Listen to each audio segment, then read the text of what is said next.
Olá, bem-vindas e bem-vindos a mais uma análise aqui com a gente. Hoje o papo é sobre o Concurso Nacional Unificado, o CNU, e especificamente as novidades que já estão pintando para a segunda edição. A gente recebeu umas notícias recentes que falam de mudanças, assim, bem significativas nas regras, tem coisa sobre ações afirmativas, atualização de cotas. Nossa missão aqui é destrinchar um pouco isso, sabe? Entender o que muda, por que está mudando e o que isso pode significar. Tudo com base nessas informações que chegaram para gente. Exatamente. Vamos dar uma olhada mais a fundo nessa nova medida de equiparação de gênero para a segunda fase, nas novas cotas também, e até umas atualizações de logística, né? No fim das contas, é uma discussão sobre como o governo está tentando achar um equilíbrio, assim, entre representatividade e o mérito no acesso ao serviço público. Certo, vamos lá então. A grande novidade que está gerando mais burburinho parece ser essa regra para aumentar a participação feminina na segunda fase, na prova discursiva. O MGI, o Ministério da Gestão, está chamando de equiparação. Como é que isso funciona exatamente? A lógica é a seguinte: imagina um cargo ou especialidade. Se o percentual de mulheres que passaram para a prova discursiva for menor que 50%, aí eles convocam mais mulheres, só as mulheres com nota suficiente que ficaram de fora, claro. Convocam até chegar nesse patamar de 50%. O MGI até deu um exemplo, né? Ah, sim. Qual foi? Tipo, num cargo com 20 vagas, eles chamam 9 vezes isso para discursiva, dá 180 pessoas. Aí, vamos supor que na ampla concorrência, que seriam 11 vagas ali naquele bolo, passassem 65 homens e 52 mulheres. Uhum. Nesse caso, eles chamariam mais 13 mulheres para fechar 65 mulheres também. Ficaria 65 homens, 65 mulheres, naquele grupo da ampla concorrência. Entendi. Quer dizer, iguala o número, chamando mais mulheres, mas sem tirar os homens que já tinham nota para estar lá. Exatamente. Ponto importante. Os homens já classificados não são eliminados. E isso vale, assim, separadamente para cada tipo de cota, para cada cargo, cada especialidade, é aplicado de forma granular. Tá claro o mecanismo, mas assim, por que essa medida agora? O que motivou essa mudança, segundo as fontes que a gente tem? Olha, a ministra Esther Dweck, ela justificou isso olhando para os resultados do primeiro CNU. A aprovação geral das mulheres ficou em 37%, bem abaixo do número de inscritas. Foi uma diferença considerável. Nossa, 37%? Pois é, e ela mencionou basicamente dois fatores. Primeiro, a questão da dupla, às vezes tripla jornada de trabalho das mulheres, que dificulta o tempo de estudo, principalmente naquela faixa etária que mais passou, entre 35 e 45 anos. Certo. E o segundo ponto foi o tipo de prova discursiva. Na avaliação dela, talvez tenha favorecido mais uma bagagem acumulada ao longo do tempo do que um treinamento específico para o concurso, o que poderia gerar uma certa desigualdade. Interessante essa análise. E é aqui que a coisa fica mais, digamos, complexa, né?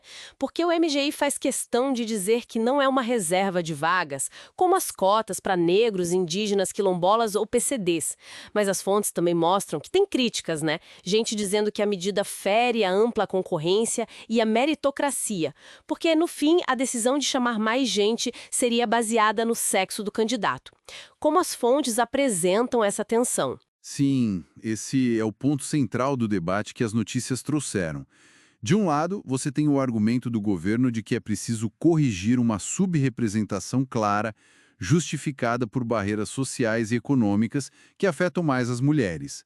Do outro lado, tem a preocupação com o princípio da seleção baseada estritamente no desempenho individual na prova, né? A meritocracia pura, digamos assim, sem considerar o gênero.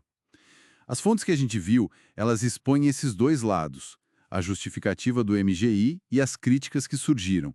Não tomam partido, só apresentam as diferentes visões sobre o que seria justo ou meritocrático nesse caso. Entendi. É um debate delicado mesmo. E além dessa questão de gênero, que é bem específica, que outras mudanças importantes foram anunciadas e estão nessas notícias?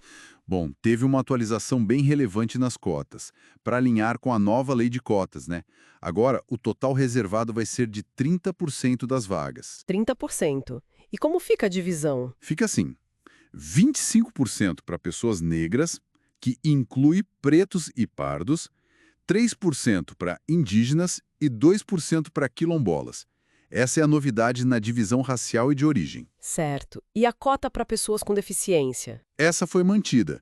Continua em 5% das vagas para PCDs. Ok. E na parte mais, digamos, operacional do concurso, a organização mudou alguma coisa? Mudou sim. Uma mudança importante é que a ENAP, a Escola Nacional de Administração Pública, agora assume a execução e a gestão do processo todo. Ah, então a ENAP que vai tocar as inscrições, as etapas, divulgar resultado. Exato. O MGI continua definindo as políticas gerais, as regras do jogo, mas a operação fica com a ENAP.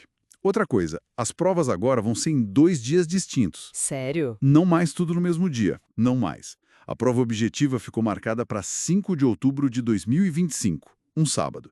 E a discursiva, bem depois, em 7 de dezembro de 2025, outro sábado. Dá um respiro maior entre elas. Faz sentido. E tinha algo sobre segurança também, né? Tinha sim. Para aumentar a segurança, eles vão substituir aquelas bolinhas de marcar no cartão de resposta por um código de barras individual para cada candidato. E também vai ter que escrever uma frase lá na hora, para permitir um exame grafológico depois, se precisar. Interessante. E as inscrições, já tem data? Tem sim. Anota aí. De 2 a 20 de julho de 2025. Ok, então juntando todas essas peças, o que a gente vê é uma tentativa clara de ajustar o CNU, né, buscando um retrato mais fiel da diversidade do Brasil no serviço público, seja em termos de gênero, com essa equiparação, seja em termos de raça e origem, com as novas cotas, e até na logística, para tentar tornar o processo mais seguro e talvez menos desgastante, mas com métodos diferentes para cada questão, que gera debates diferentes também. Exatamente. Os resultados da primeira edição, que as fontes citam, certamente influenciaram muito isso. A gente viu 63% de homens aprovados no geral. Em áreas como tecnologia, foi quase 92%. E no nível médio, quase 74%. Nossa, é uma disparidade grande mesmo em algumas áreas. Muito grande. A única área que teve maioria feminina foi a de Educação e Saúde, bloco 5. Então, todo esse conjunto de mudanças, a equiparação, as novas cotas, os ajustes operacionais, parece ser uma resposta a esses números e a toda essa discussão sobre equidade, eficiência, representatividade. Pois é, e fica a pergunta no ar, né? Como essas novas regras todas, principalmente essa equiparação de gênero na segunda fase, que funciona de um jeito diferente das cotas, como isso vai de fato impactar não só os resultados do próximo CNU, mas talvez a própria composição e a cultura do serviço público federal daqui para frente?